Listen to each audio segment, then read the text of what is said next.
Kapitan! Hayop ka! Ako ang kikital sa buhay mo! Salot! Leche! Tabi! Akala mo naman para kang bayani. Nandito ka sa baryo ko kaya ako ang masusunod dito. Dayo ka lang. Hindi ka nakabilang sa amin, Ernie. Dayo? Mukhang hindi mo na nga ako nakikilala. Kapitan, nalimutan mo na yata ang pinakamalaking kasalanan mo sa akin. Hindi. Huwag kang padalos-dalos. Wala akong atraso sa'yo, Ernie. Wala pa nga akong ginagawa sa'yo. Sinungaling! Pinatay mo ang mama ko! Dito mismo sa kinatatayuan natin! Kaya dapat lang na dito ka rin mamatay!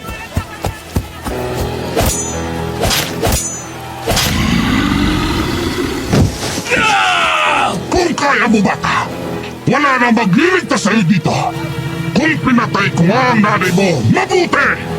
Isang karangalan na mabawasan ang mahadlang sa plano ko.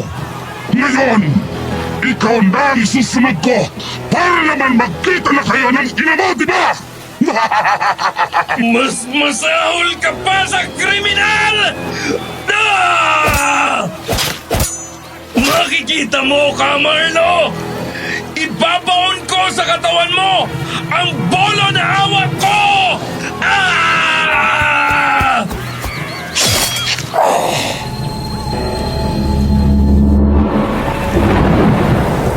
Elsa, kumapit ka lang sa akin. Ligtas tayo dito sa bahay. Hindi tayo pababayaan ng Panginoon. Ipanalangin natin na umuwing buhay si Ernie at iba pa kasama niya.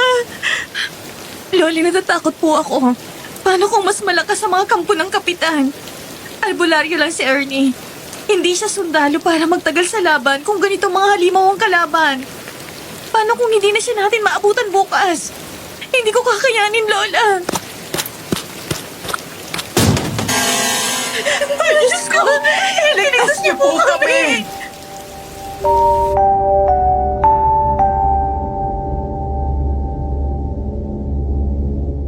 Isang mapagpalang araw po sa lahat ng listeners at subscribers ng Aswang Confessions. At sa inyo po, Miss Ligaya. Ako po si Erne, isang tagapakinig mula sa Zamboanga. Bilang maraming naging karanasan noon sa mga aswang, ay napagpasyahan kong ibahagi din ang kwento ko. Isa kasi akong albularyo. Isang beses ay bumalik ako sa probinsya ng Antique, doon sa baryo kung saan ako lumaki. Nabalitaan ko kasi na bawal daw doon ang dayo. Nakapagtataka. Pero ang tunay kong pakay talaga doon ay ang paghihiganti. At ito na nga ang nangyari.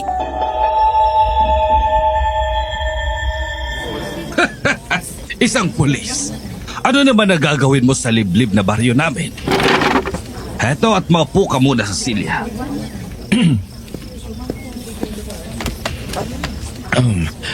Mag-iimbestiga sana ako, Kapitan. Nandito po kasi ako para sana magtanong tungkol sa mga batang nawawala. Dito daw sila huling nakita ayon sa mga nakakita. Bah, imbestiga ka mo. Paano sila makikita dito, sir? Pinagbabawalan na namin ang mga dawi dito. Masyado kasi silang sakit sa ulo, nanggugulo. Yun kasi ay ayon sa witness, Kapitan. Kaya pwede po ba ako maglibot dito at magtanong-tanong? Pwede naman. Kailan ba ito matatapos? Bawal ang dayo dito sa amin, sir. Baka manggulo din kayo. Nako, hindi po, Kapitan. Nandito ako para gawin lang ang trabaho ko. Aalis naman ako agad kapag tapos na. Mabuti. Mabuti naman kung ganon. Huwag ka na rin, sir, lumabas sa gabi.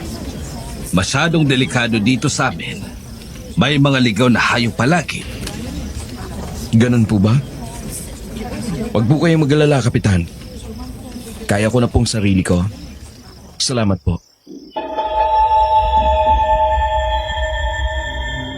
Ang tindi ng galit na naramdaman ko nung nakalabas na ako ng opisina. Bata pa lang ako ay kilalang kilala ko na ang kapitan. Matagal na itong may masamang ugali, lalo na sa mga taong sa palagay niya ay nakakalamang sa kanya. Habang mabuti naman ito sa mga taong sa tingin niya ay mapapakinabangan niya. Hindi pa rin talaga siya nagbabago, mas naging malala lang. Mabuti na lang at nakapagpigil ako at kalaunan ay kumalma dahil dumating na ang kaibigan ko. Doon ako pansamantala na natuloy sa kanila.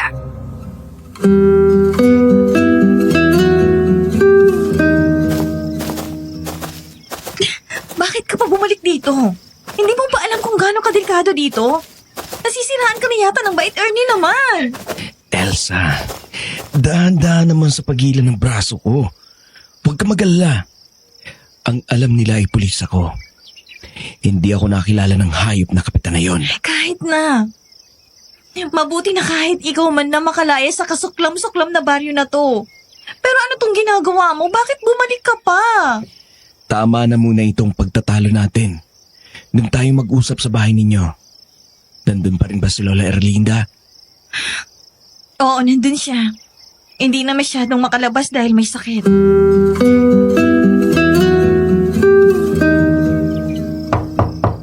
La, nandito na po kami. Pakibukas naman po ng pinto. Siya at pupunta na. Sandali lang. La, kumusta ka na? Medyo nahihirapan yata kayong buksan ng pinto ah. Pasensya na, Ernie. Nakakaya naman. Hindi kasi ako marunong mag-ayos ng pinto kaya medyo tagilid na siya. Erne! Anak ko! Ikaw na ba yan? Maano po, Lola? Abay, Opo, ako po ito. wala na rin akong lakas para mag-ayos ng pinto. Baka naman pwede mo kaming tulungan. Wala pong problema, Lola. Halika, pasok na.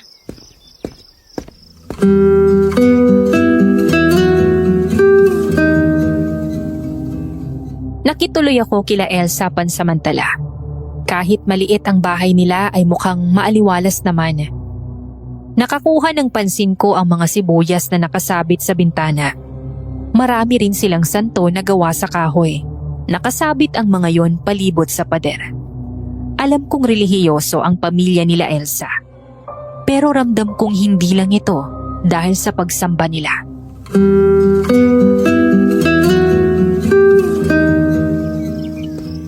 Oh, bakit ka bumalik, Apo? Alam mo nang ginagawa mo?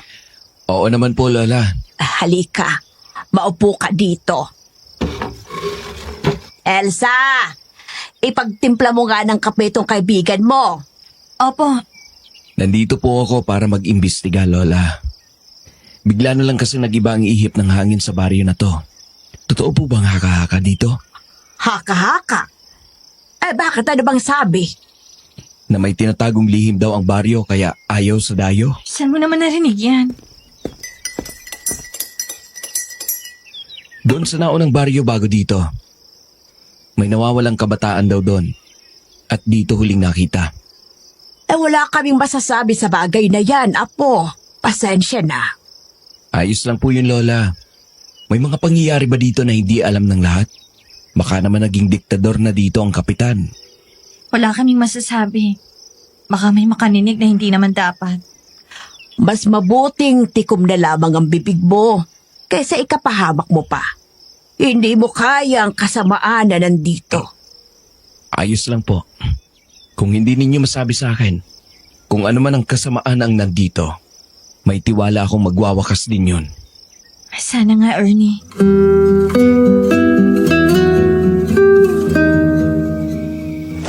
Masaya ako para sa'yo, Ernie. Isang pulis. Isang malaking karangalan yan. Salamat.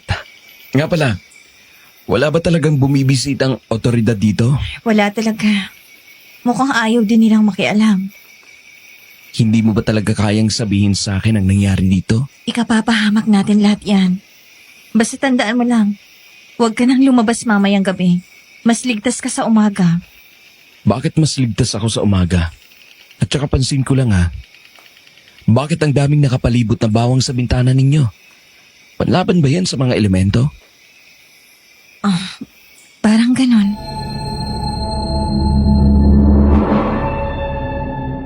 Kahit anong tanong ko kay Elsa ay tikom ang bibig niya. Upang panindigan ang pagpapanggap ko, ay naglibot ako sa baryo. Lahat ng pwedeng maging ebidensya ng kanilang lihim ay talagang hinahanap ko. Pero wala ako makita. Sa paglilibot ko ay doon ko nakilala si Nante, isang trabahador sa opisina.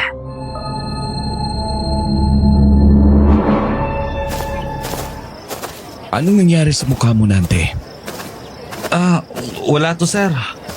Tumama lang ang pisngi ko sa pader. Nadulas kasi ako. Kailangan mo ba ng tulong para gumutin? Wag na po. Ayos lang to. Bakit po pala kayo napadpad dito? Trabaho kasi. May nakita ka bang mga bata na ganito ang itsura nang mapadpad dito? Nawawala ba sila? Tingnan ko nga po yung litrato. Napansin mo ba sila dito? Sabi kasi ay nawawala sila. Parang nakita ko na sila. Talaga? Saan? Nakita ko sila dun sa likuran ng opisina nun. May bakanting lote dun at may maliit na sapa. Naglalaro sila pero kinabukasan, hindi ko na sila namataan. Salamat sa impormasyon na ito, Nante. Walang anuman po. Sir Ernie, naniniwala po ba kayo sa aswang? Aswang? Bakit naman? Wala po. Naisipan ko lang. Pulis po kayo kaya siguradong hindi. Hindi kayo maniniwala sa mga kwentong bayan lang. Sige po sir, alis na ako. Dapat na rin po kayong umuwi at magkagabi na. Delikado na po kapag gabi eh. Dapat kong makausap si Nante bukas. Mukhang siyang makakasagot sa mga tanong ko.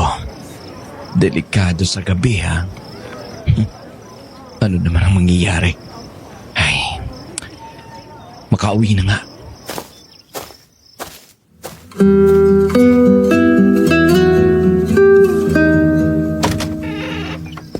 Ernie, bakit ngayon ka lang? Padilim na sa labas, halika na. Nagmamadali ka yata. Akin na. Ako na magsasara ng pintuan. Ayaw ko lang na mapahamak ka. Saan ka nagpunta, Apo? Diyan lang po sa malapit. Nag-usap po kasi kami ni Nante. Yung nagtatrabaho sa opisina ng kapitan. Nakita ko po kasi na may pasa ito sa mukha. May pasa ka mo? Oo, Elsa. Mapanakit bang mga magulang niya? Si Armando at Crispin. Hindi mapintas ang mag-amang yun. Mabait sina Lolo Armando at Mang Crispin. Sadyang matigas lang ang ulo ni Nante, pero hindi sila nananakit. Siguro kausapin ko na lang siya ulit bukas. Mukhang may gustong sabihin eh. Nakita niya daw ang mga batang hinahanap ko.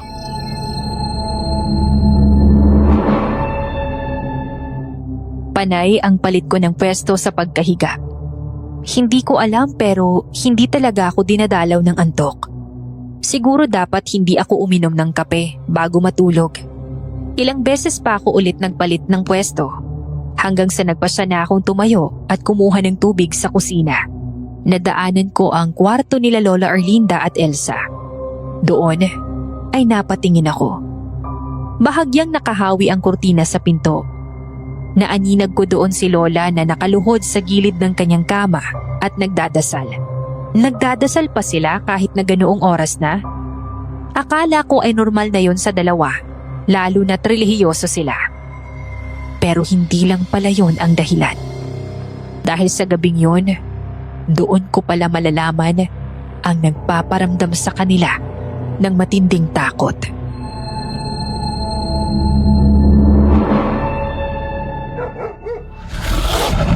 Aswang? Kailangan ko ang bolot puntot pagi ko. Subukan lang nilang pumasok dito.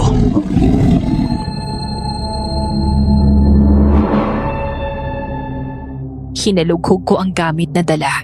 Kinuha ko doon ang bolo at buntot pagi na tinago ko. Sanay na akong labanan ang mga ganitong mga halimaw.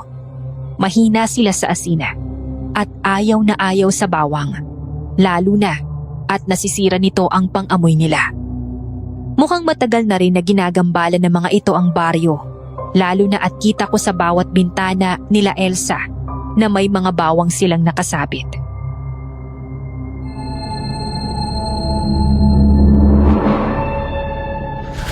Mukhang umaaligid sila dito. Kailangan ko na ding magdasal para hindi sila makalapit. Si Elsa yun ah. Bakit siya umiiyak? Mabuti pa itago ko na lang itong buntot pagi.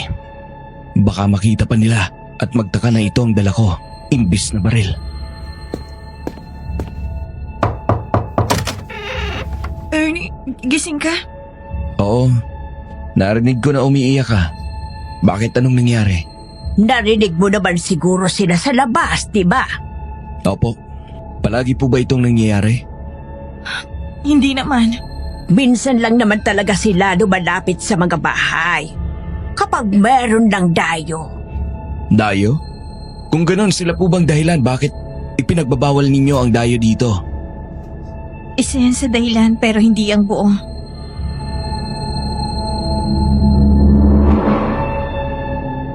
Kinaumagahan ay agad akong naglibot sa baryo para sana tignan ang mga bakas ng aswang.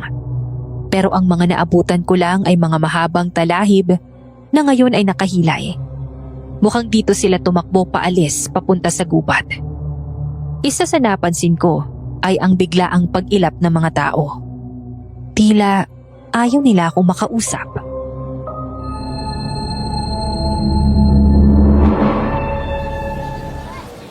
Nante, mabutit nakita kita. Magandang umaga. Sir, nandito pa po kayo. Oo. Hindi pa kasi ako tapos sa misyon ko. Mabutit mukhang kahit paano ay naging mabuti na ang itsura ng pasamo. Ginamot ko na kagabi, sir. Kagabi pala, tungkol dun sa sinabi mong aswang. Aswang? Oo, mukhang totoo sila. Nakapaligid sila kagabi sa bahay na tinutuluyan ko. Sir, kung ganun, kailangan mo nang umalis. Hindi pa pwede, Nante. Hindi pa ako tapos sa baryo na to. Pero, nasa panganib na ang buhay mo. Huwag kang mag-alala. Ayos lang ako. Kaya kong sarili ko. Pulis ka nga pala. Basta mag-ingat kayo, sir.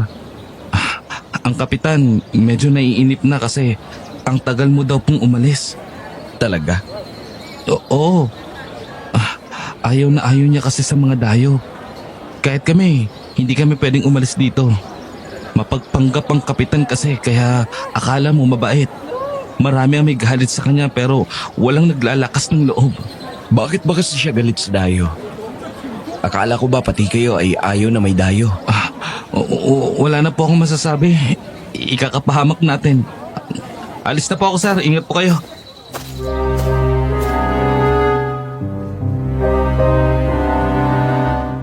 Sinubukan ko pa na pigilan si Nante sa pag-alis. Pero ayun, at iniwan na ako. Laglag ang balikat ko buong araw dahil wala pa rin akong ebidensya na ang kapitan ang kumuha ng mga bata. Ang masama pa ay mukhang hindi na ang mga ito makikita pa. Lalo na at mukhang marami ang aswang dito na nagpupunta. Sigurado ako na babalik ang mga aswang. Kaya ng gabi na yon, sinubukan kong lumabas. Hating gabi na, nangyari nga ang inaasahan ko. Bumalik at napapalibutan ang bahay ng aswang. Gusto ko man lumabas pero mukhang delikado dahil mas marami ang bilang nila kaysa sa akin. Banta ko ay tulog na rin sila Elsa at Lola Erlinda matapos magdasal ng mataimtim.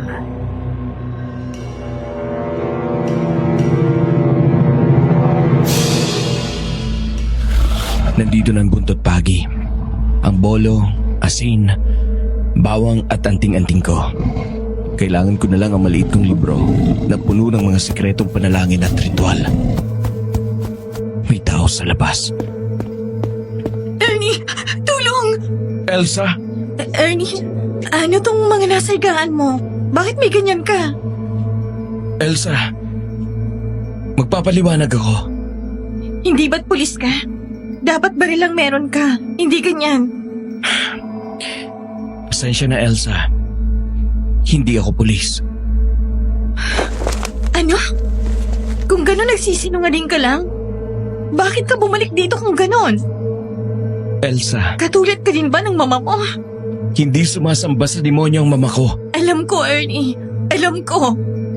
Dapat ka na talagang umalis dito. Hindi sila titigil hanggat hindi ka umaalis dito. Tidaan yung mga boses nyo. Maririnig nila kayo sa labas. Mas magiging agresibo lang sila dahil sa ingay nyo. Ano? Ernie! Dapat na talaga siyang umalis dito, Lola. Bukas na bukas din. Hindi ka pulis. Hindi po. Pero totoo po na nandito ako para hanapin ang mga bata. Ernie, ano itong pinasok mo? Isa ka din bang mambabarang kagaya ng ina mo? Lola, hindi. Hindi po ako mambabarang. Isa po akong albularyo. Mabuti at hindi ka sumunod sa iyong ina. Natatakot ako para sa iyo, apo. Paano kung malaman ng mga tao dito na nagpanggap ka lang? Sigurado akong babalikan ka ng kapitan. Kaya nga kailangan na niyang umalis, Lola. Ano ang magagawa ng isang manggagamot sa dosenang aswang? Lola, nandito po ako para... Akala ko guni-guni ko lang pero mukhang may tao na talaga sa labas. Paano kung inatake pala ito ng mga aswang? Lola, isa po ako manggagamot. Pero hindi po ako nandito para manggamot. Nandito ako para magiganti. Ernie, bakit hawak mong buntot pagi at bolo? Saan ka pupunta? Ernie, huwag kang lumabas! Mapapahama ka! Kailangan ko pong lumabas. May tao sa labas na kailangan ng tulong ko. Pero marami sila, Ernie. Nag-iisa ka lang. Anong laban mo sa mga halimaw na yon? Hindi nila ako masasaktan, Elsa. May hawak akong panlaban sa kanila. Suot ko rin ang anting-anting ko. At pati na rin ang rosaryo. Pero Ernie, mapanganib! Dito lang kayo. Huwag na huwag kayong lalabas ng bahay. Ano man ang mangyari.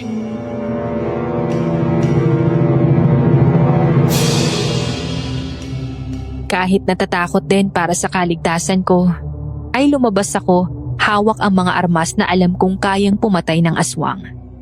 Bilang albularyo, alam ko ang kahinaan nila, kaya gagamitin ko yon para mamatay sila. Lumabas ako sa likod ng bahay nila Elsa, kung saan nagmula ang ingay. Bakante ang lote doon, at marami ang tumutubo na matataas na damo. Ilang hakbang pa lang ang nagawa ko, ay naamoy ko na ang mabahong amoy nila. Parang karne na bulok. Grabe, nanginginig ang mga kamay ko lalo. Akala siguro nila ay hindi ko nakita ang mga pulang mata nila sa kalayuan. Aninag ko pa na may ilaw doon. Sigurado kung galing yon sa taong sumisigaw ng tulong. Kaya kahit kabado, ay tinaha ko pa rin ang daan papunta doon.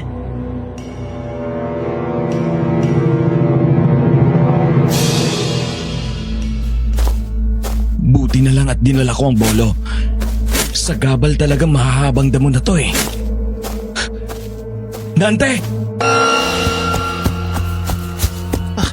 Sir, tutulong. Halimaw ka! Eto para sa'yo!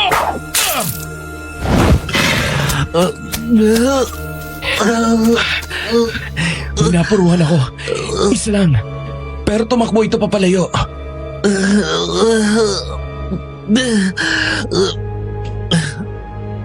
Nante,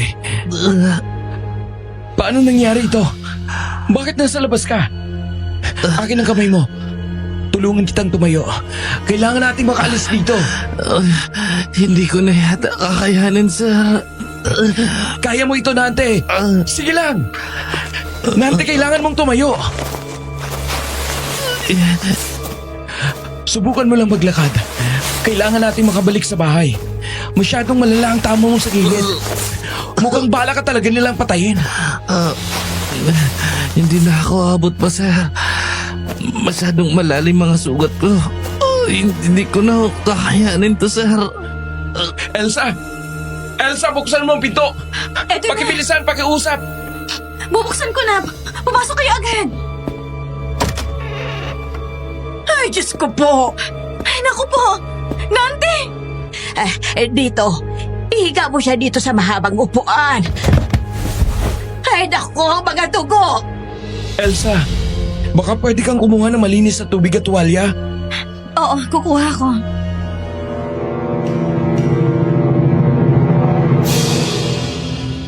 Ang lakas ng kabog ng dibdib ko habang ginagamot si Nante.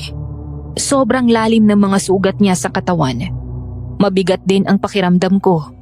Tanda na nasa paligid pa rin ang mga aswang na umatake dito. Sa tulong ni Elsa at Lola Erlinda, ay nagawa kong malapatan ng lunas ang mga sugat ni Nante. Pero hindi ko alam kung makakatulong yun sa kanya dahil maraming dugo na ang nawala sa kanya.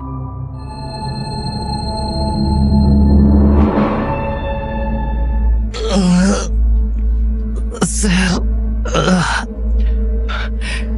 ano yun, Nante? Ang aswang, sir. May gusto ka bang sabihin? Diyos ko po! Anong nangyari, Elsa? Sumilip ako sa bintana, Ernie.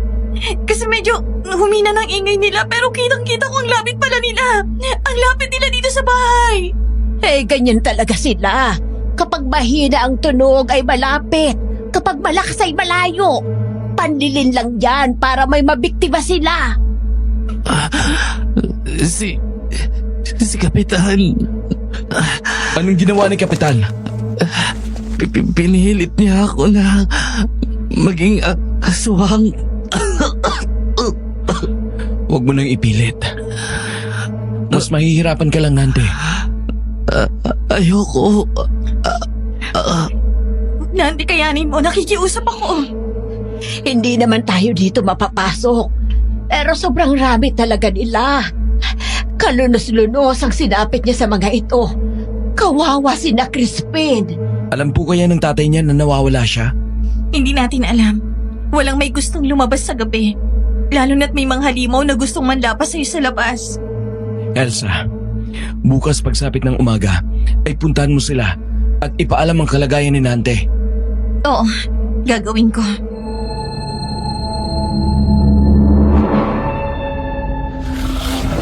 Alas 2 na pero hindi pa rin sila umaalis. Mabuti na lang pabalik ako at nagising. Ernie, kinukuskus nilang bubong. Anong gagawin natin? Nasaan si Lola Erlinda? Huwag ka mag-alala. Hindi sila makakapasok. Nilagyan ko na ng krus ang bawat bintana at nag-iwan ng asin.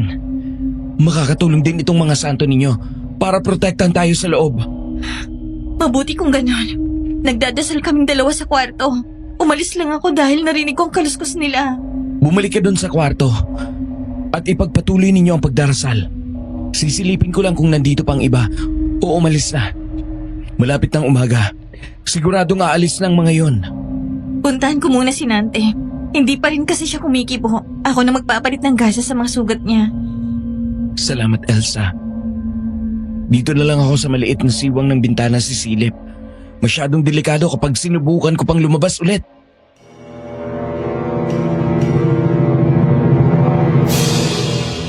Kitang-kita ng mga mata ko noon ang mga aswang sa labas. Sa totoo lang, iba ang amoy na meron sila. Parang bulok na karne. Sa lahat ng mga nakita kong aswang, sila yata yung pinakakakaiba. Kasi ang katawan nila ay parang malaking aso.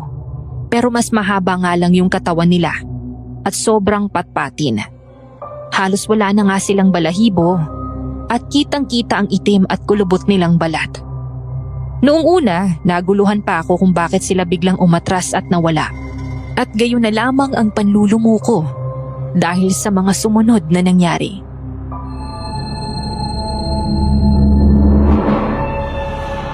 Ernie! Si Nante! Bumalik ka dito! Bilisan mo!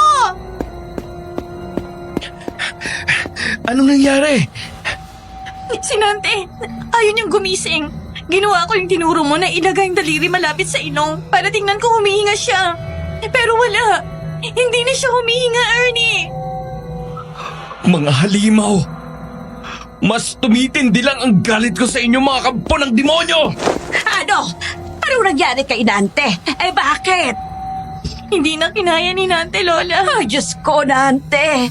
Ang bata mo pa para iwan ang mga magulang mo. Umalis ng mga aswang. Sinigurado talaga nilang patay na siya bago umalis. Mga demonyo talaga. Magsisindi ako ng kandila para kay Nante. Tutulungan ko siyang makatawid sa liwanag. Kaya mong gawin yon? Oo naman. Babalik na muna ako sa kwarto. Takpan mo ng kumot ang katawan niya, pansamantala. Ipagdarasal din namin ang kaluluwa niyang namayapa.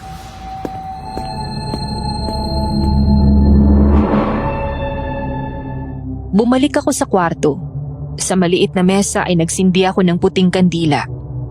Binuklat ko ang maliit na libro at hinanap doon ang panalangin para sa mga namayapa. Kumuha din ako ng insenso at sinindihan yon. Alam ko, hindi matatahimik ang kaluluwa ni Nante, pero kailangan ko siyang tulungang makatawid para wala nang makapanakit sa kanyang kaluluwa. Kinaumagahan ay nagising na lang ako sa malakas na iyak mula sa labas.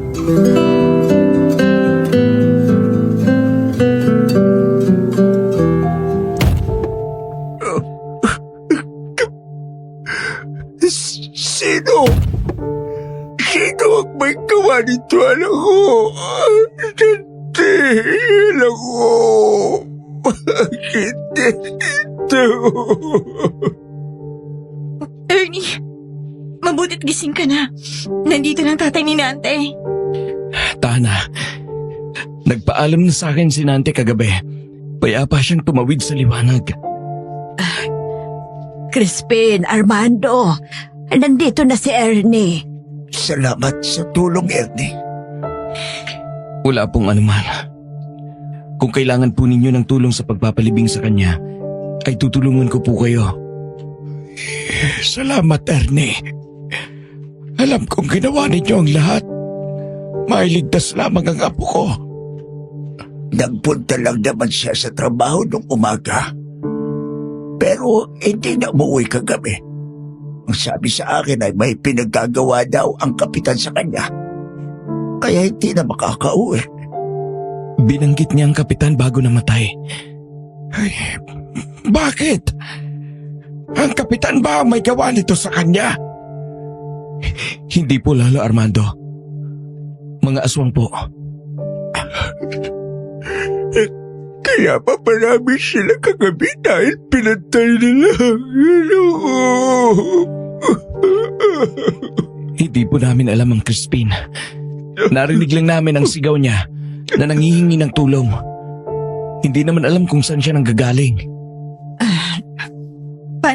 Parang balik talaga nilang patayin si Nante kagabi. Umalis sila matapos kong malaman na hindi na siya humihinga. Totoo yan. Siguradong target na talaga nilang mga bata. Sinabi nyo na binanggit niya ang kapitan, di ba? Opo, Mang Crispin. Kung gano'n, ay may kinalaman talaga dito ang kapitan. Palagi umuwi ang anak ko na may pasa. Sinabi niya paulit-ulit na aksidente lang yun. Ay, sigurado akong inaabuso niya ang apo ko. Posible. Minsan ko na rin makita ang may pasa si Nante. Sinabi din nito na gusto ng kapitan na umanib sa kanya. Maging aswang. Maging aswang? Paano? Hindi ko rin po alam ang Crispin. Baka umanib na ang kapitan sa mga aswang. Hindi ba pulis ka, Ernie? Kailangan natin ipakulong ang hayop na diktador na yan. Mang Crispin, wag po. Ikakapahamak nyo. Hindi. Sawag-sawa na ako sa paggigipit nito. Kontrolado niya lahat ng mga hanap buhay dito. Kahit mga pananim ay sa kanya lamang lahat. Kailangan natin magtiis sa kung ano ang makikita natin na pwedeng kainin, pero siya ay nagsasaya sa mga palay na tayo naman na nagtatanim. Ano pong ibig ninyong sabihin? Ginigipit niya kami kasama ang mga tauhan niya. Pilit kinukuha ang ani namin. Binibigyan lang kami ng dapat sa isang buwan. Minsan, nagbibigay din siya. Subalit kakarampot lamang. Kailangan naming maghanap ng makakain sa gubat. Kahit mapanganib. Ang iba ay sumuko na lang at nagpaubaya kasi wala kaming magawa. Ang iba ay pili lang na maging alipin niya, mabigyan lang ng makain sa araw-araw. Kasuklam-suklam. Ito bang tinatago ninyo sa akin, Elsa? Lola Erlinda? Pasensya na, Ernie. Hindi namin masabi ang totoo. Magiging target din kami ng halimaw na yon. Kung ganun, bakit nagkaroon ng trabaho si Nancy sa kapitan? Ginusto niya ba yun? Oo. Kahit ilang beses na namin siyang sinabihan na itigil na. Pero hindi pa rin siya tumigil. Kita mo ngayon, dahil sa kapitan na yan, kaya siya nawalan ng buhay. May gusto kasing patunayan ng bata na yon. Suspetsa niya ay may sinasambang demonyo ang kapitan. Dahil simula noong nasa posisyon na ito, ay doon na nagkandaletse-letse ang buhay namin. May sinabi si Nante na gusto daw siyang gawing aswang ng kapitan. Maging aswang? Walang giga! Sinabi niya, Aswang ba ang kapitan? Kilala na natin siya matagal na. Walang may lahing aswang sa kanilang pamilya. Wala nga. Pero sa ginawa niya sa pamilya ko, mabuti pa tulungan ko na lang kayo mailibing ang anak ninyo, Mang Crispin. Huwag po kayong mag-alala. Aalamin ko ang tunay na misteryo sa baryo na to at tutulungan kayo magiganti. Salamat. Salamat, Ernie. Isa kang pulis, di ba? Tutulungan mo naman ako. Gusto ko bumawi sa mga pumaslang sa anak ko. Opo, Mang Crispin. Lalo na sa ganid na kapitan na yon. Alam kong may tinatago ang taong yon. Kailangan lang nating mapalabas sa lungga.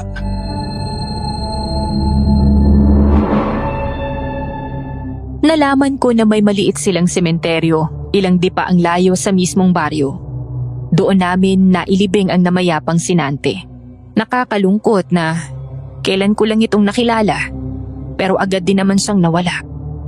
Mas lumalim lang ang galit ko sa kapitan na yon, at mas dumagdag ang kagustuhan ko na gantihan siya sa pinakamasakit na paraan. Kailangan ko lang talagang malaman ang tunay na dahilan kung bakit gustong-gusto ako nitong umalis kaagad.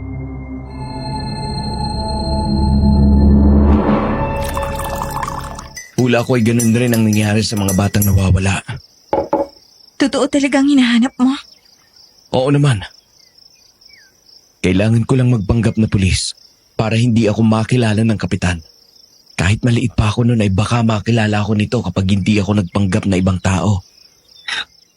Isang albularyo, ha? Isa kang manggagamot, di ba? Paano mo lalabanan ng mga aswang? Alam ko ang kahinaan nila. Kaya alam kong kaya ko silang labanan. Wala ka ba talagang masasabi tungkol sa kapitan? Ang alam ko lang ay ang panggigipit niya sa amin. May suspetsa ako sa ginagawa niya pero ebidensya, wala akong. Tanging malalapit lang sa kanyang may alam ng katotohanan.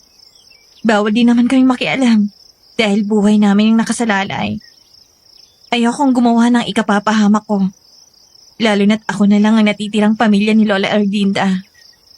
Naiintindihan ko, Elsa. Mukhang kailangan ko na ding sumuko sa paghahanap sa mga bata. Walang pinapalampas ang mga aswang sa mga biktima nito. Patay kung patay. Nakita ko kanina si Mang Crispin. Kausap ang ilang taga-baryo. Sigurado ka ba talaga na tutulong ka sa kanya sa pagpuksa sa kapitan? Marami siyang tauhan. Elsa, nandito ako para magiganti sa diktador na yon. Kaya oo naman. Mas lalong tumitindi ang kagustuhan ko na gumanti. Lalo na't may kasama ako. May tutulong sa akin na kapareho ko ang gusto. Sana lang talaga wag mong pagsisihan ito. Buhay ang kapalit kapag hindi ka nagtagumpay. Ipagpapasa Diyos ko na lamang ang magiging kapalaran mo. Naway gabayan ka dyan sa gagawin mo. Salamat, Elsa. Malaking bagay talaga na nandito ka sa tabi ko. Ano ka pa? Magkaibigan tayo. Kaya dapat lang na nandito ako para sa'yo. Kung kailangan mo pa ng tulong, sabihan mo lang ako. Sa abot ng makakaya ko ay tutulong ako. Salamat. Mukhang nagkakamabutihan na kayo Lola naman, huwag kang manukuso dyan. Nakakaya kay Ernie, oh. Maayos na po bang pakiramdam mo, Lola? Ay, oo naman na po. Salamat doon sa oregano na tsaa mo. Medyo umaliwalas ang lalamunan ko. Mabuti naman, Lola Arlinda. Inumin niyo lang po yun 2 beses sa isang araw. Maganda po yun sa kalusugan. Ernie, ano pala yung itinanim mo sa likuran ng bahay kanina? Yun ba? Makabuhay na halaman.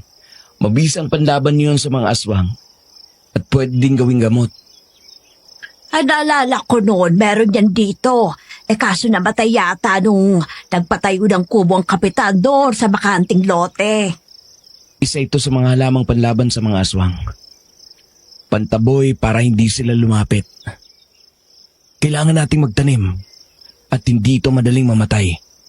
Ernie, tungkol doon sa plano ng pag-aalsa daw nila Crispin, sasama ka ba talaga? Sigurado ka ba sa gagawin mo?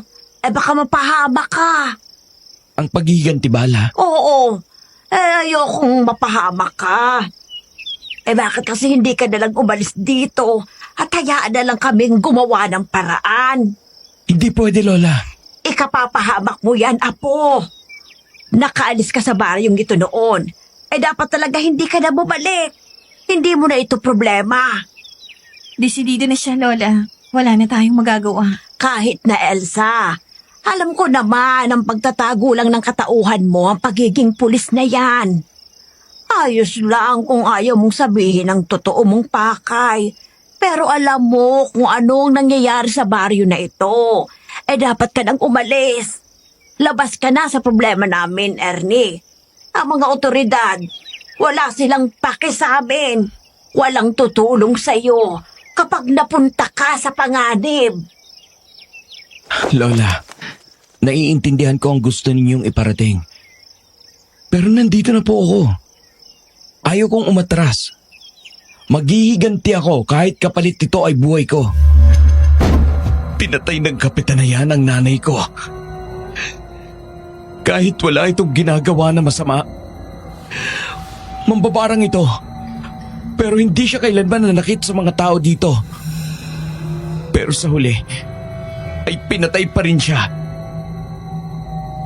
Pinatay siya sa harap ko na walang kalaban-laban. Kaya ano man ang nangyari, ay gaganti ako. Kahit mamatay pa ako, magawa ko lang. Ernie, naiintindihan ka namin. Nag-aalala lang kami sa'yo. Pero kung ganyan talagang gusto mo, sige, susuporta ako. Kung ang paghiganti lang ang makapagpapagaan ng loob mo, wala na kaming magagawa.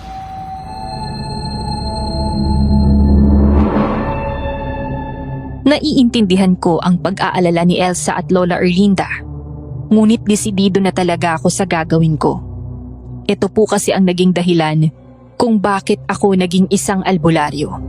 At ngayon na alam ko na pong kaya ko na, ay bumalik na ako para gumanti. Matapos kong kausapin sila Elsa ay nagpasya akong manatili sa bahay nila Mang Crispin. Plano namin na maghanap ng mga sandata na pwedeng gamitin sa pag-aalsa. Yung kayang sugatan ang mga aswang, lalo na at maliksi ang mga yon.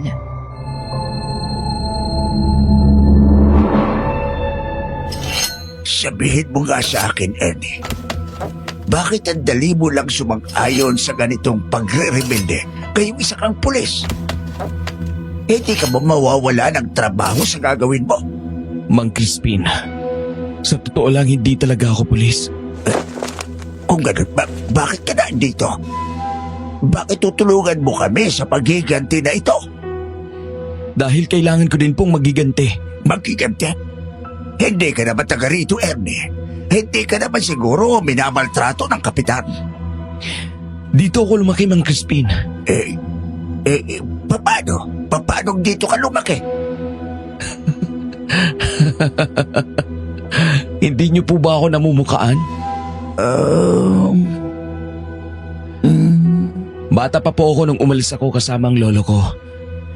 Siguro, mahirap na talaga akong mamukaan lalo na at lumaki na ang katawan ko. Malayo dun sa patpating kong katawan noon.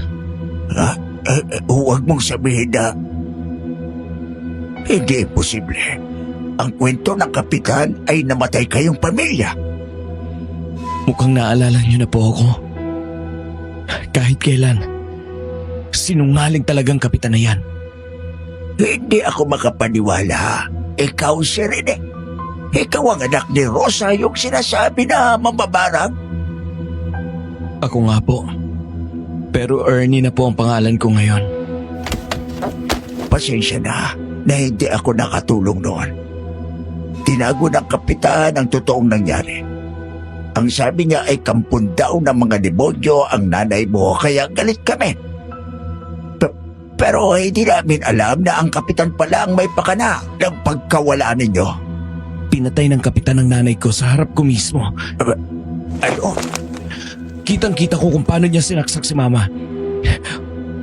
Sinasabi niyang kampo ng mga demonyo si mama. Pero ang totoo ay ang kapitan talaga ang mismo. Pasensya na, Erne. Kung wala ako noon, mukhang matagal na talagang masama ang kapitan at habang tumatagal, ay mas lumalala lang siya. Wala lang talaga kaming magawa dahil hindi pa kami ganon katapang lumaban. Nagsisisi ako. Kung sana naging matapang lang ako, una pa lang sana hindi namatay ang anak ko.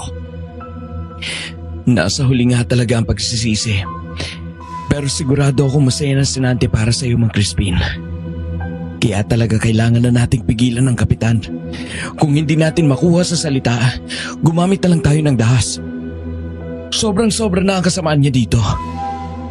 Wala nang buhay ang lilisan pa sa mundo na to dahil sa kanya. Tama ka, Ernie. Ernie, Crispin, nasabihan ko na ang ilan nating mga kasama. Kaunti lang ang bilang natin. Nasa 70 lang ata. Lalo na at ang iba ay takot. Marami na yan, Lolo Armando. Oo nga, siguraduhin na lang natin na kapag sumugod tayo, ay ligtas ang lahat at may pinagtataguan.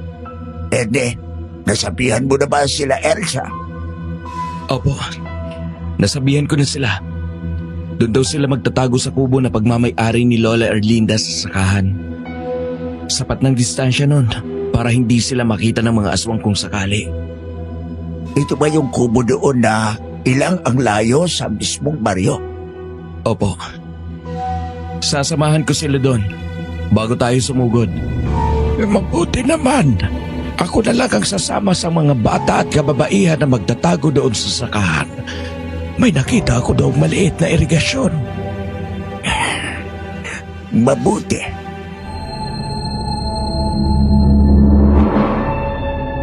Gising kami hanggang hating gabi ng gabing yon. Binigyan ko ng anting-anting si Lolo Armando para proteksyon niya.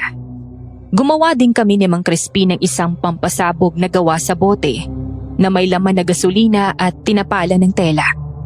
Malaki ang magiging tulong nito sa amin, lalo na at pwedeng isang tama lang nito sa aswang, ay yari sila. Kinaumagahan ay umuwi ako kila Elsa. Umaga pa lang ay nag-impake na sila ng ilang gamit.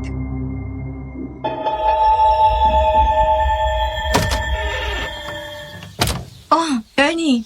Akala ko ba din ka muna kina Mang Crispin? Babalik din ako mamaya.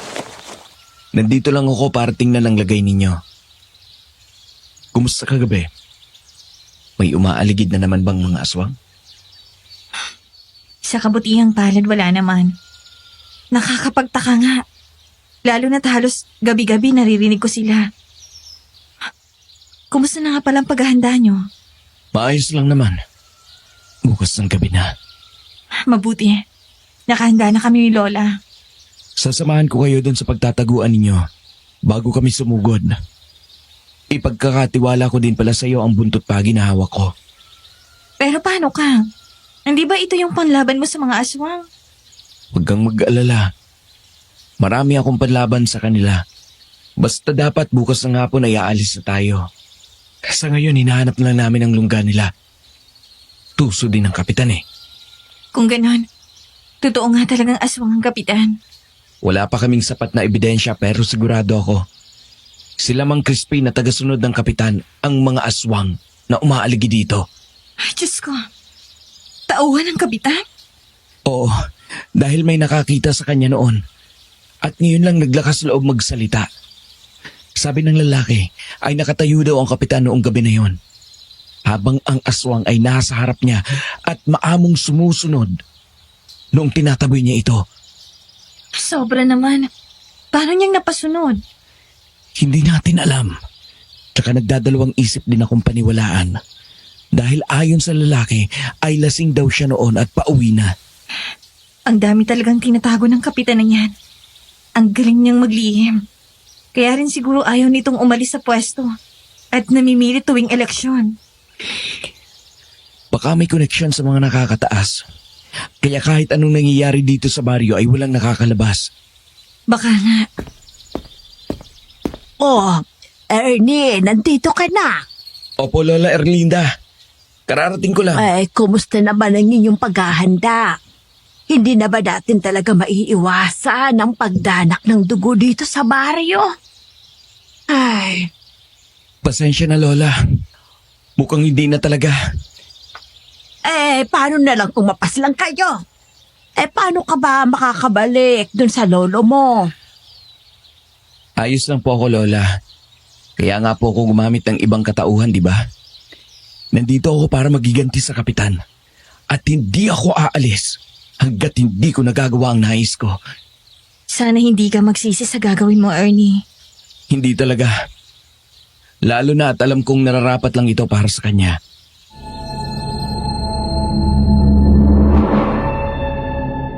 Nanatili ako kila Elsa buong araw. Madalas ay pinapaalalahanan nila akong mag-ingat at kung ano-ano pa na mga habilin. Natutuwa talaga akong nakahanap ng ikalawang pamilya sa kanila. Hinahangad ko lang talaga na mabuhay sila ng payapa at mas naging desidido pa akong ituloy ang balak. Isa na sila sa mga rason kung bakit kailangan kong gawin ang paghihiganti. Sisiguraduhin kong hindi na dadatna ng umaga ang kapitan bukas. Isisiwalat ko sa buong baryo ang tunay niyang pagkatao at mga tinatago niyang lihim.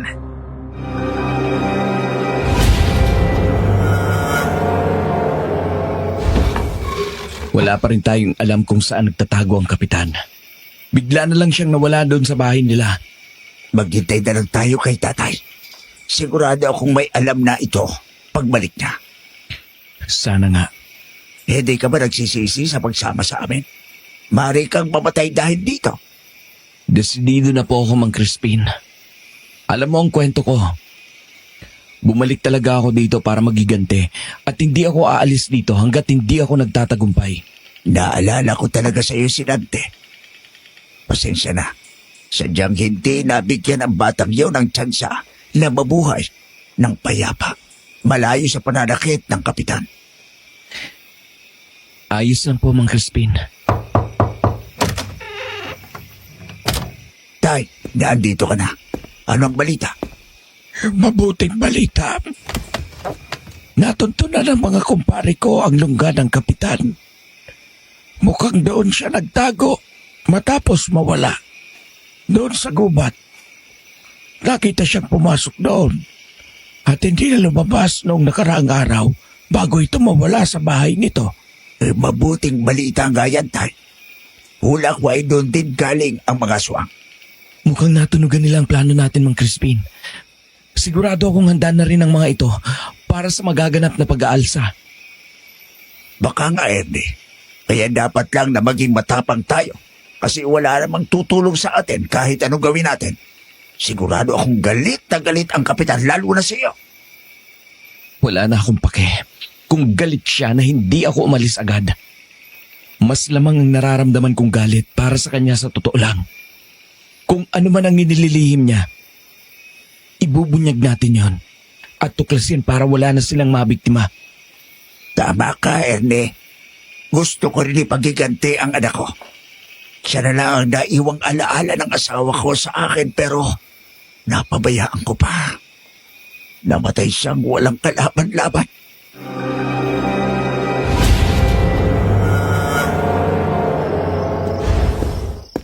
Elsa, halika na. Nandyan ang dilim. Kailangan na nating umalis. Sandali lang, kukunin ko pang rosaryo ko. Ay, kinakabahan ako, Apo. Paano kung natuntun nila tayo? Huwag kang mag-alala, Lola. Pinalibutan ko na po ng bawang ang loob ng kubo. Kanina nagpunta ako doon. Sapat lang naman ang layo nun sa baryo. At sigurado akong hindi nila iisipin na may tao ang sirang kubo na yon. Maraming salamat, Ernie. Nandito na ako, alis na tayo.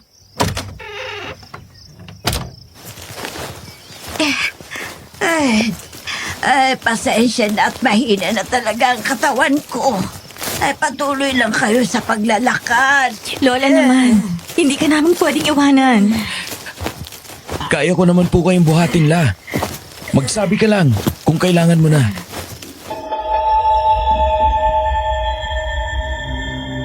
Binaybay namin ang daan papunta doon sa kubo na sinasabi ko. Medyo maputik at mahaba ang talahib kaya naging problema yun para kay Lola Erlinda na bumabawi pa lang ng lakas nang magkasakit. Ngunit kahit mahirap ay pinilit pa rin namin na makarating, lalo na at kailangan talaga.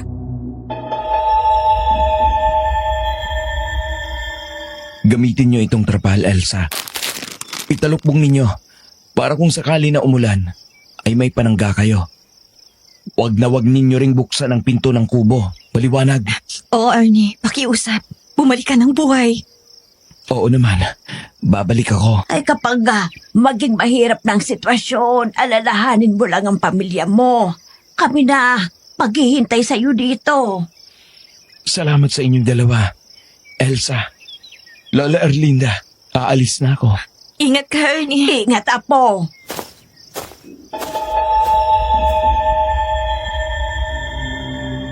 Habang tinatahak ko ang daan pagbalik sa baryo, ay walang tigil ang pagkabog ng dibdib ko. Nagsisinungaling ako kung sinabi kong hindi ako kinakabahan. Natatakot din ako. Takot akong magkamali at hindi magtagumpay sa paghihiganti na ito. Pero alam ko sa sarili kong kakayanin ko. Lalo na at may mga taong umaasa sa akin. Ang paghihiganti na ito ay hindi lang para sa akin, kundi para na rin sa mga mahalaga sa akin.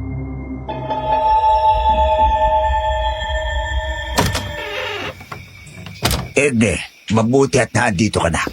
Nagtipo na ang lahat ng mga kasama natin sa likod bahay ng kapitan. Ikaw na lang ang hinihintay ko. Mabuti naman po, Mang Crispin. Ito na ang iyong bolo. Matalas na yan. Salamat po dito. Kamusta naman po si Lola Armando? Nakalikas na ba sila? Oh, kanina pa sila umalis. Sinamahan ko rin sila bago ako bumalik dito. Marami ang takot sa kanila. Pero alam kong gusto din nilang matapos na ito. Mabuti naman kung ganon. Hindi dapat sila madamay sa kung ano man ang gagawin natin. Masyado na silang abusado. Malapit na silang sumugod. Sana kumain ka ng hapunan. Iyon ang magiging lakas mo para mamaya. Kumain na po ako, Mang Crispin. Hindi ko hahayaan na mahina ako sa gabing ito. Mabuti dahil kailangan natin manalo dito. Hindi lang para sa ating sariling intensyon, pero para na rin sa lahat ng mga nakatir dito. Salamat talaga, Mang Crispin. Malaki ang naging tulong mo sa akin. Salamat din sa iyo. Dahil kung hindi ka nagpunta dito, ay siguradong mananatiling bulag kami dito. Sunod-sururan sa kagustuhan ng kapitan. At mamatay na may takot pa rin. Bukang sumugod na sila. Wala na itong atrasan. Hindi pa rin mahanap ang kapitan, Ernie. Saan naman kaya siya nagtago? Kailangan natin siyang hanapin. Samahan mo ako, Mang Crispin. Halugugin natin ang baryo. Pakisabihan ang iba na tingnan sa gubat. Baka nandun sila. Sige, ako na bahala. Hintayin natin matupok ang bahay ng kapitan. Dapat lang ito sa kanya. Ernie, alis na sila. Tayo na. May gusto kong puntahan, Mang Crispin. Sige, ikaw ang bahala. Bakit naman tayo na andito sa kubo na ito? Minsan ko na po itong nadaanan. Mabigat ang pakiramdam ko dito. Siguradong may makikita tayo dito na makakatulong sa atin. Pagmamay-ari ng kapitan ang kubo na ito, Trabaho niya lang ang may alam ng laman ito. Ha? Interesante. Tingnan natin. Tingnan natin at baka may tinatago siya rito. Baho! Baho? Pwe! Parang patay na daga.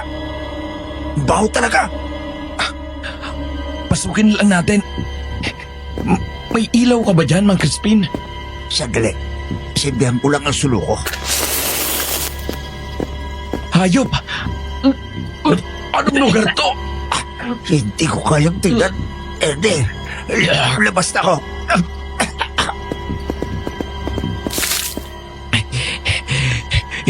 Hindi ko na rin kaya.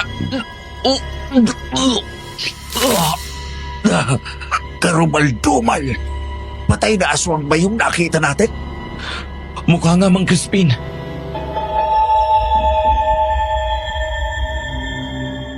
Bumaliktad talaga ang sikmura namin ni Mang Crispin matapos makita kung ano ang laman ng kubo na yon. May nakasabit na ilang patay na katawan sa loob.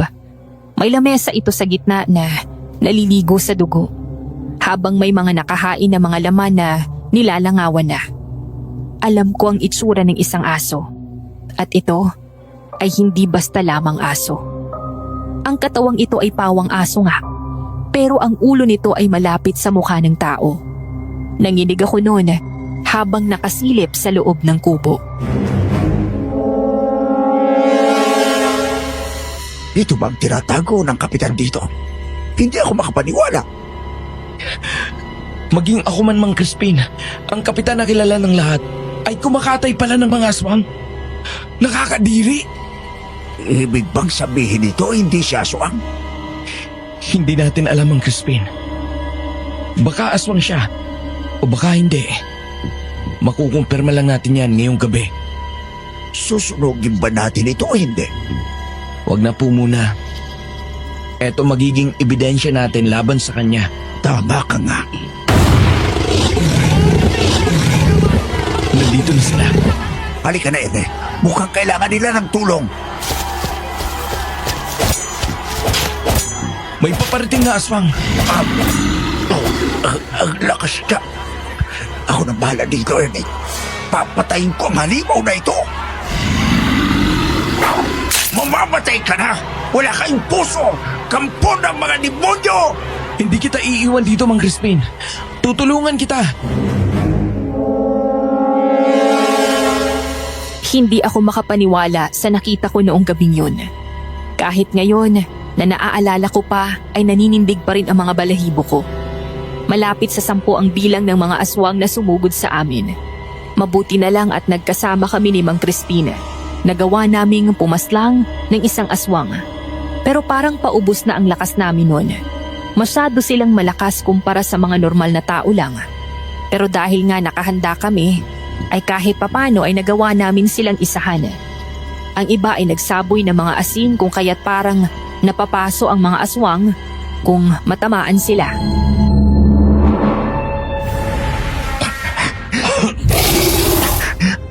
Nakita ko na ang kapitan.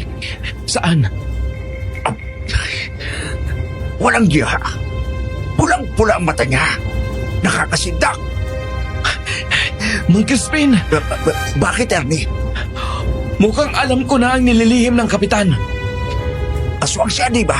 Kitang-kita sa mga mata niya. Hindi lang siya aswang, Mang Crispin. Kitang-kita ng 2 mata ko ang usok na umaaligid sa katawan niya. Usok? Wala naman ako nakita. Mukhang alam ko na kung para saan ang nasa kubo. Hindi ko naiintindihan ang sinasabi mo, Ernie. Mang Crispin, hindi lang aswang ang kalaban natin. May sapi na rin ito ng demonyo. Ang kapitan ang tunay na sumasamba sa demonyo at ginagamit niya lang ang mga aswang na yan para maging alay. Ano? Paano ko nasabi, Ernie? Alam kong hindi mo naiintindihan, Mang Crispin. Pero kitang-kita ng mata ko ang totoo niyang anyo. Hindi lang naman multo ang nakikita ng mga mata ko. Mas matalas ito kapag may nakapaligid na demonyo. Ito ba ang nagagawa mo bilang albularyo? Isa lamang po ito sa mga regalo ng nakakataas kagaya ko. Pero paano po pa rin nasabi na ang mga patay na aswang na yon na nakasabit ay alay lang? Mukhang hindi mo po yata napansin dahil nauna kang lumabas kanina. Pero kung may maliit na altar, doon malapit sa bintana. Hindi ako makapaniwala, Ernie. Naiintindihan ko, Mang Crispin. Kahit ako'y pinipigilan ko lang ang sarili kong masok ka habang naiisip ang katotohanan na to. Kaya ba dito napapasunod ang mga aswang dahil sa demonyo? Maaari, kagaya ng kay Nante, pinipilit sila at magiging alipin na lang na sunod-sunuran. Hindi ko alam kung makakaya natin ito, Mang Crispin. Lalo na at halang na talagang kaluluwa ng kapitan. Sana'y tulungan tayo ng Diyos. Kung mamatay man ako, mamamatay akong lumalaban, Ernie. Halika na, Mang Crispin. Tapusin na natin ang kaibangan na to. Kapitan! Hayop ka! Akong kikitil sa buhay mo, salot!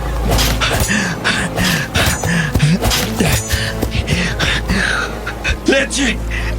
Tabi! Akala mo naman para kang bayani. Nandito ka sa baryo ko, kaya ako ang masusunod dito. Tayo ka lang. Hindi ka nakabilang sa amin, Ernie. Ha? Dayo? Mukhang hindi mo na nga ako nakikilala, Kapitan. Nalimutan mo na yata ang pinakamalaking kasalanan mo sa akin. Ernie, huwag kang padalos-dalos. Pinatay mong mama ko. Dito mismo sa kinatatayuan natin. Kaya dapat lang na dito ka rin mamatay.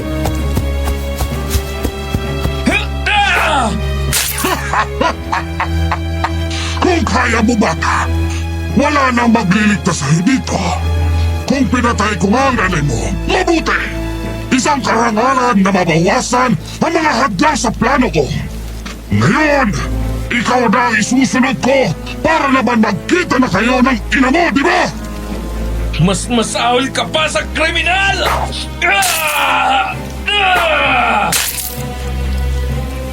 Makikita mo ka, Marlo! Ibabaon ko sa katawan mo ang bolo na hawak ko!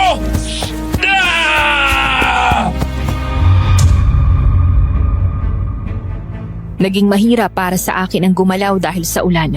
Sobrang bigat din ng naramdaman ko dahil sa presensya ng demonyong nakasapi sa kapitan. Ilang beses din akong muntik ng masaksak ng bolo na sandata ng kapitan. Pagod na ang katawan ko noon dahil sa mga nauna kong kalaban. Ang ilang taga-baryo ay sugatan na rin at hindi na makatulong.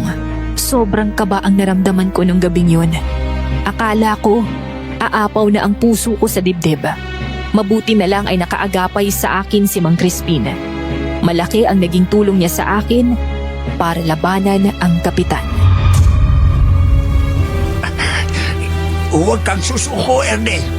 Mahina na siya. Hindi! Huwag kang tumakas ka, Marlo! Duwag! Maubos na kasi kayo! Mukhang may plano silang umatras, Ernie. Bilang na lang sa isang kamay ang mga aswang na natitira. Sugatan ng kapitan. Sigurado akong hindi siya makakalayo. Tingnan ko muna ang lahat ng mga kasama natin. Mukhang malaki din ang naging pinsala ng mga yon sa grupo natin. Sige, Mang Crispin. Babalik agad ako para maggamot sila. Yako, ayos lang, marunong kami magtapal ng sugat. Tapusin mo na ang dapat natapos ng pa. Naniniwala kaming kaya mo. Sinundan ko ang naging bakas ng kapitan, habang ang mga aswang naman na natira ay tumakbo na sa gubat. Hingal pa rin ako dahil sa laban at mahapdi ang ilang parte ng katawan. Sinundan ko sa hanggang sa kubo na pagmamay-ari niya. Nadatnan ko yung kapitan doon na mahina. Sunog ang ilang katawan nito at madaming sugat. Walang pagdadalawang isip na nagsaboy ulit ako ng asin palibot sa pinto. Hindi ko na siya hahayaang makalabas pa. Hanggang dito ka na lang, Kapitan. Hindi mo na matatakasan ang kapalaran mo sa kamay ko! Akala mo ba, hindi ko malalaman ang tunay na kulay mo? Bakit mo pinatay si Nante, ha? Hayop ka! Masakit ang asin sa balat, di ba?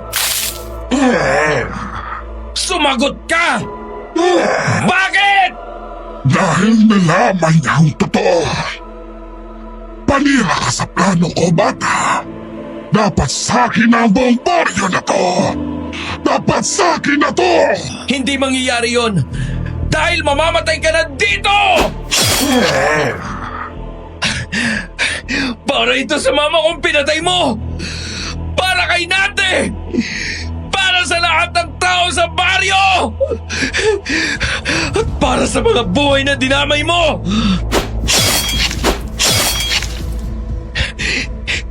Para sa lahat ng biktima mo!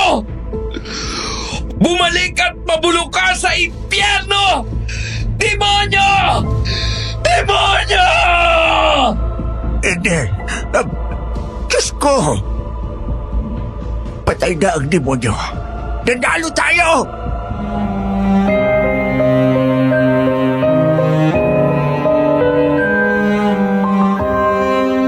Kahit malakas ang ulan, ay dinig na dinig ko ang tuwa sa mga sigaw ng mga taga-baryo. Napahagulgol ako habang nakayakap si Mang Crispin sa akin. Parang nawalan ako ng tinik sa dibdib nung gabing yun. Sa wakas, nakaganti ako. Sa wakas, wala na ang kapitan. Hindi ko na naaalala paano ako nakarating kila Elsa. Pero sabi nila Lola Erlinda, ay nawalan na raw ako ng malay matapos silang makita na ligtas.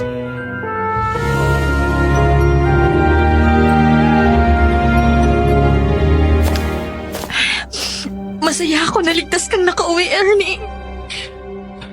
Masaya din ako, Elsa. Ano na plano ninyo ngayon? Sasama ba kayo sa akin pauwi sa Zamboanga? Nag-usap na kami ni Lola. Pumayag naman siya na sumama. Mabuti naman.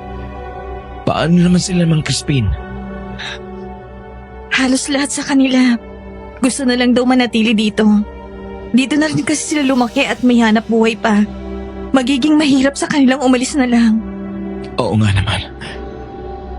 Sige, tutulungan ko na lang silang proteksyon na nitong baryo.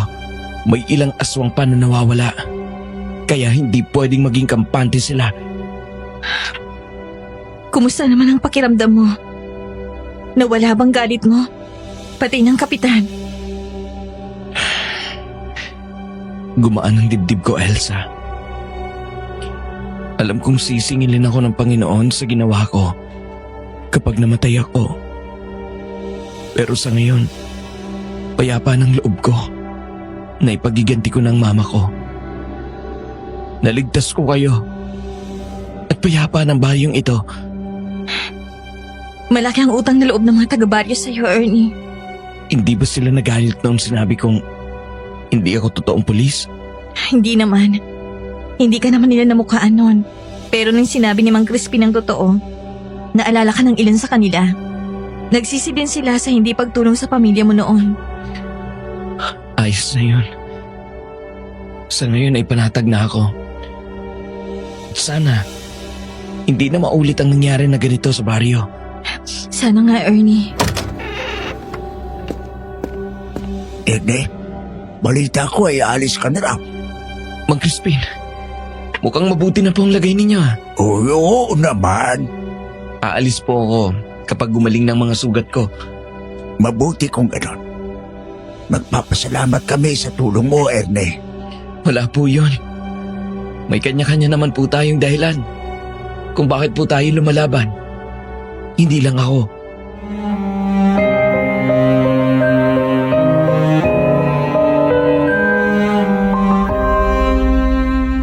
Nanatili ako ng 1 linggo doon kila Elsa at tinulungan ang mga taga-baryo sa pagtatanim ng makabuhay na halaman sa kanilang mga paligid. Tinuruan ko din sila ng ilang dasal na nagtataboy ng mga aswang. At binigyan ko sila ng lana na umaapaw lang kapag may aswang na malapit. Hindi ko malilimutan ang alaala na yon sa baryo. Umalis ako doon matapos silang matulungan, kasama sila Elsa at Lola Erlinda. Dinala ko sila sa Zamboanga. Kalaunan ay nagkaroon kami ng relasyon ni Elsa na natapos din matapos ang 1 taon. Sa ngayon ay wala na akong balita kay Elsa. May asawa na rin ako at mga anak sa kasalukuyan. Albularyo pa rin naman ako ngayon, pero hindi na ako nagpupunta sa ibang probinsya. Wala na rin akong balita sa baryo o kay Mang Crispin. Sa ngayon ay pinili ko na lang na mabuhay ng payapa at pinakita sa Diyos na nagsisisi ako sa naging mga kasalanan ko. Mabigat ang paghihigante at mas mabigat na kasalanan sa Diyos ang pagpatay ng tao. Kaya sana ay huwag itong tularan ng mga nakikinig. Maraming salamat po sa pakikinig. Muli, ako po si Erne, ang inyong tagapakinig.